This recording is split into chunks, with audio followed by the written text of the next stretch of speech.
Oh! This might actually be a problem.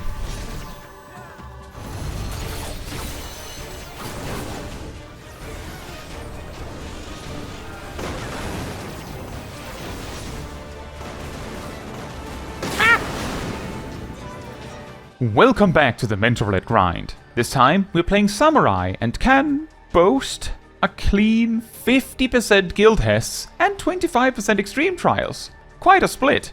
Speaking of which, for duty 1 we went to Ultima Weapon Extreme with Ilana and Lachar. The Scholar also knew me. Hello. And as usual, the most dangerous part of the fight are the etheric booms. For the first boom, we managed to clear all 4 orbs, half of which were unnecessary, but totally worth it just to style on the boss. For the second wave of orbs, our dancer went down taking an orb, but otherwise we were fine. For the last set of orbs, we managed to clear all 4 pairs with 0 deaths amazingly, and quickly cleaned up the fight. Very nice. For duty 2, we went to Chicken Gobby, where Samurai has an amazing rotation of just 1s and 2s. For duty 3, we went to P3N, Pandæmonium's Phoinix, with Castle, the Everything Birds fight. This fight does have a few mechanics that can get scary if you don't know what to do, so let's briefly talk about those. Right at the start, and at some points during the fight, experimental fire plumes is used. If it summons a ring of fireballs as it is cast, it means that circle AoEs will spiral from outside and then hit the center. If it's just one big fireball, it is just one huge circle AoE in the center. The second mechanic that can really get you is Darkened Fire. 4 dark flames appear in the arena, and 4 players, somewhat at random, get targeted with white, thin spread markers. Shortly after, the Phoinix resolves each spread marker one by one, dealing some damage. If a dark flame was within the white circle, it is removed. Each remaining fire does raid-wide damage and applies Vuln. This one can either be resolved by having 1 white flame player stand near 1 dark flame each, or alternatively, with some careful positioning, 1 player can cover 2 flames. Although this gets harder the second time the mechanic comes. If it comes, it is typically skipped, since it happens with a big cross flame in the center of the arena. For the ad phase, the only thing worth mentioning is that the green circles under the ads indicate how far they need to be apart. If a green circle from one ad covers another ad, then bad things happen. Finally, Fledgling Flight summons 4 rocks in a sequence that will do a cone AoE through the middle of the arena in the order they appeared. The most effective way to resolve this is to hide behind the second rock, and then when the first rock fires, go behind the third rock, and then again behind the fourth rock. That's it really. For Samurai stuff, I tried my best to run a somewhat structured rotation at the start of the fight, but when the intermission came up, I started just sort of freestyling it, which is more effective with 2 major Shisuis at least. For duty 4, we were an instant replacement for M10N, Arcadion's X-tremes.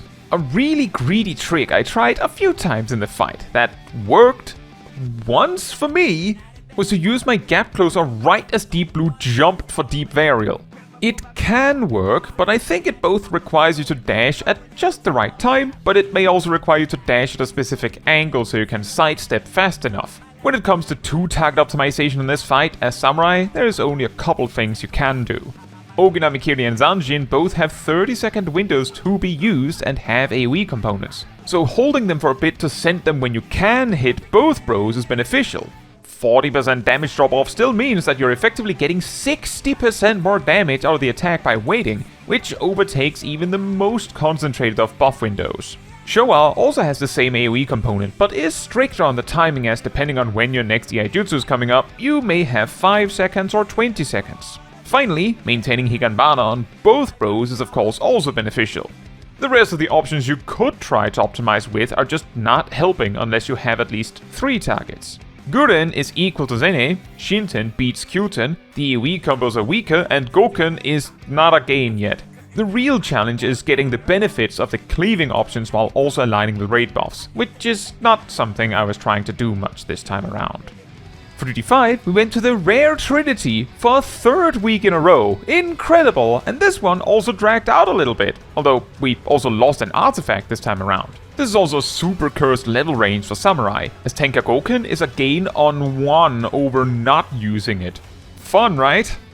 For duty 6, we went to the Bockman himself. More 1-2s. Woo! 9 whole GCDs. Incredible. For duty 7, we were an instant replacement in tower at Paradigm's Breach. And Chin, the white mage, knew me. Hello. As far as I know, this is probably the longest alliance raid on average in the game. Part of the reason for this is a bit of a self-fulfilling cycle. The duty takes longer because a lot of players are not as well acquainted with the duty as others, which makes players less interested in running it, which in turn means they get less experience with the duty, thereby making the duty take longer. Another part is that it is also totally possible that it is a little bit higher tuned, whether intentional or not. That said, let's talk about some tips for each boss for those interested. For the first boss, the Knave, the biggest problem tends to be the multi-knockbacks. The solution is to make sure you get shoved into the cubes. That much is obvious, of course. Where it gets more problematic is that sometimes the second knockback can require you to run quite far for a viable cube, and later in the fight, which doesn't always come up, the main Knave will do a hot wings or hot tail overlapping with the second knockback, which greatly reduces the amount of truly viable cubes. For ranged jobs, I highly recommend considering letting yourself get shoved to a more central cube, rather than the closest one to the current Knave. For melees, this is more a thing you should only make use of if it seems like your options within melee range are bad for the time where the main Knave will cleave. Aside from that, I think this fight is pretty straightforward. For the second boss, Hansel and Gretel, the most important tip is for the tanks. If you are tanking the boss that gets the shield, always make sure to turn them around and face them towards the raid. Why? Because the bosses don't have any frontal cleaving actions for one, and for two, certain jobs have wide AoE attacks that will hit the shield unintentionally if you don't turn the boss around. White mages will get hurt when they use SIs, dancers will get hurt when they do their dance finishes. For three, some jobs can also do two-target cleaving, Higanbana, if you do face the shield boss properly. I think the only other tip that really helps on this fight is, whenever the bosses pose with their lances pointing straight up, look at which hand it is, because several mechanics in the fight will have them cleaving based on that, whether it's cleaving everything on that side of the boss, or cleaving in a sweep based on that position. For the red girl, I have a few tips. The first one is probably a little strange. Any job that can reduce the damage, take note that Cruelty is a raid wipe that actually hurts.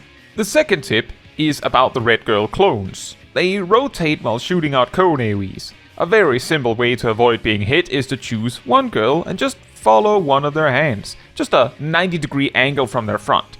If they spin clockwise, left hand, counterclockwise, right hand. Another way is to simply move into the cone as it resolves, as the next cone won't hit that spot. The third tip is about the chains in the second phase. If the chain is pointing at you, do be sure to pay attention to what way she is shoving you. But more importantly, make sure you turn off any speed boosts you may have when you run, as you will run with whatever move speed you have at that moment. Watch out, ninjas. This also matters because when you are forced to march, I believe you run roughly 50% of the length of the arena, if not slightly more. In my opinion, the final boss is actually pretty straightforward compared to the rest, so much less to talk about. I do have one tip, but before we get to that, more important pro tip. Make sure to get out of the way of the buildings so you don't get thrown out of bounds in the most comedic of ways. With that, two last tips. The first one is about lighter note. If you get targeted, try to place your marker out and away such that it will spread away from the raid. If you can, overlapping two markers that go in the same direction also indirectly removes one of them as a threat. Often, raids tend to try to dodge the whole lane of a lighter note, so just having them in line with each other is also enough. The final tip is about distortion. You always get a dark side and a light side being your front and back respectively. One way to simplify solving this mechanic a ton is to position yourself such that when you're closer to the center, looking at the boss faces your back directly at the distortion, and if you go further out, you turn 180 degrees. This way, you can resolve the mechanic by simply moving through the boss a few times. For melees, this is a good time to use True North. Now, overall, while this run did take like 40 minutes, I'd still say it went quite well. For duty 8, we went to Shiva Extreme with Fern and Naomi. On the first attempt, one of the machinists died quite regularly, reducing our overall damage, but what really mattered was when the first bow phase started, both healers got shot, leading to an unrecoverable state, and we promptly wiped. Despite that, we actually took out nearly 20% more health on Shiva while we slowly wiped out.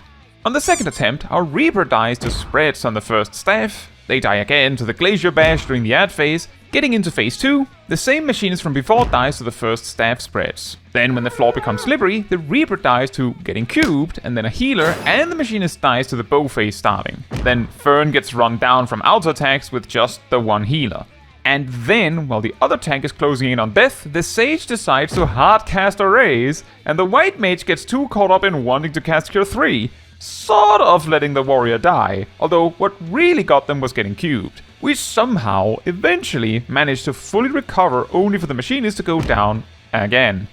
Then, a second bow phase starts, taking out both healers, but this time, Shiva is also almost dead, so we just bring it home from there. What a chaotic run! For Duty 9, we went to Ultima Weapon Extreme again, with LeChaw again, and the other tank and the White Mage knew me. Hello! This time around though, the orbs caused us more problems. On the first attempt, we make it all the way to the last wave of orbs. We technically get all of the orbs, but only the paladin survived and didn't have enough juice to kill the boss, so we wiped. On the second attempt, we make it back to the third wave of orbs, but this time we don't get them resolved in time. For the third attempt, I have directed LeChaw to hold cooldowns to just hero mode solo the orbs if that's what it takes. That aside though, let's quickly address the elephants in the room. Yes, plural. Our team included a Thaumaturge and a Black Mage that was having trouble beating the Thaumaturge. Starting with the Black Mage rotation, they went with something like Fire 3, Fire 3, Fire 3, sometimes Flare, and sometimes Flare directly off rip. Then Blizzard 3, I think Umbral Soul. They did seem to maintain Thunder 3 somewhat. The Thaumaturge, on the other hand, didn't seem to maintain their Thunder 1 much, and were not using their Firestarter procs, and was rolling with more of a Blizzard 1 spam into Fire 1 spam style, for which it is worth mentioning that Thaumaturge gets Fire 3 but not Blizzard 3. Long story short, they were both somewhat problematic. Now, for the last wave of orbs, not only did LeChaw have Arm's Length ready to block the knockback, all the defensives were ready to go. Take note, the orbs hit through Invuln, and promptly, LeChaw dealt with about half of the orbs on his own, saving the run. Awesome! And so, we finish up the boss. For Duty 10 to 12, we have a sequence of Under the Shoulder, Friendly Neighbors, and Hostile Toads, featuring Dyson and Shaq. All three duties just boil down to 1-2 spam, so not that much to really talk about. It's extra rough with Hostile Toads when the only AoE is the tank. For Duty 13, we were a 22-minute replacement in Praetorium, which indeed means... oh, it's just Gaius! Fantastic! I never did find out why the DPS needed replacing, but I'm guessing they may have left. An interesting level of optimization you can do as Samurai in the ad phase is to Higanbana multiple clones, although looking at how fast we cleaned up the ads, I don't think it is really worth it. Maybe if your team is really weak. But it looks like I got a 5-minute clear out of a 30-minute run. Very convenient. For Duty 14, we went to self-management with Dyson. The pulls were done a bit more carefully, and then we promptly cleared up the boss with the combined forces of 2 samurais going 1-2. For Duty 15, we have friendly clubs again, but this time with both an Arcanist and a Gladiator, so it seemed somewhat worthwhile. And finally for Duty 16, we went to Rathalos Extreme with Ilana, and Phase 1 goes extremely well. A samurai tip here is to remember that your gap closer is potency neutral, so saving some gauge to regularly gap close to chase Rathalos around the arena is just solid. Considering how often Rathalos, especially in Phase 1, will cleave around him, being ready to Yarten out is also a solid idea, with it only being on a 10-second cooldown. Samurai's burst mobility is just really good here. Going into Phase 2, Rathalos opens almost immediately with stacks on Ilana, and then barely gets to do anything before the first down. I somewhat absent-mindedly determine that I can hit Rathalos directly for a bit before remembering that the tail needs attention too. Setting up the Higanbana while his defenses are down really helps on the damage due to dot snapshotting though. To elaborate on this, as soon as Rathalos' tail is cut, the down is cut short, so if you can really meter out the time, you can get more uptime on Rathalos for free. But if you misjudge the time, even by a fraction of a second, you will go into a second down with a tail that breaks from a light breeze, which is not very desirable. This leads into a very, very clean kill, possibly my best run of this fight so far.